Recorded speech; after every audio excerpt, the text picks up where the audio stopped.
তুই কি চাস? কি পেলে তুই আমার মেয়ের জীবন থেকে ডিলিট হয়ে যাবো? কি যে বলেন শ্বশুর আব্বা, ভালোবাসা কি ডিলিট করা যায়? তোকে আমি সাভারের 20 বিঘা জমি সব কবলা করে দেবো, তুই আমার মেয়ের জীবন থেকে সরে যা। শ্বশুর আব্বা, মায়ার সামনে 20 বিঘা জমি কিছুই না। গাজীপুর। আচ্ছা ঠিক আছে, আমি তোকে আমার গাজীপুরের 50 বিঘা জমি লিখে দেবো, কিন্তু তুই আমার মেয়ের জীবন থেকে সরে যাবি। হ্যাঁ, মায়ার সামনে 50 বিঘা জমিও কিছু।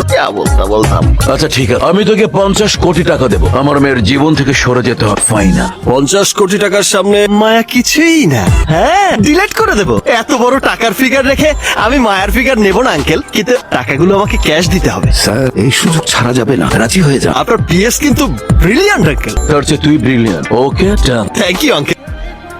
টাকা ভর্তি লাকেজ দেখে শরীরটা গরম হয়ে যাচ্ছে আঙ্কেল। টাকা দেখে তোর শরীর গরম হয়ে যাচ্ছে, আর আমার ব্যাক সাইড দিয়ে সব বেরিয়ে যাচ্ছে। কথা না বাড়িয়ে টাকাগুলো গুনিয়ে নিয়ে সোজা বিদেই হ। কি যে বলেন আঙ্কেল, শুনতে হবে না। দেশের মানুষ আপনাদেরকে বিশ্বাস না করলে কি হবে, আমি কিন্তু বিশ্বাস করি।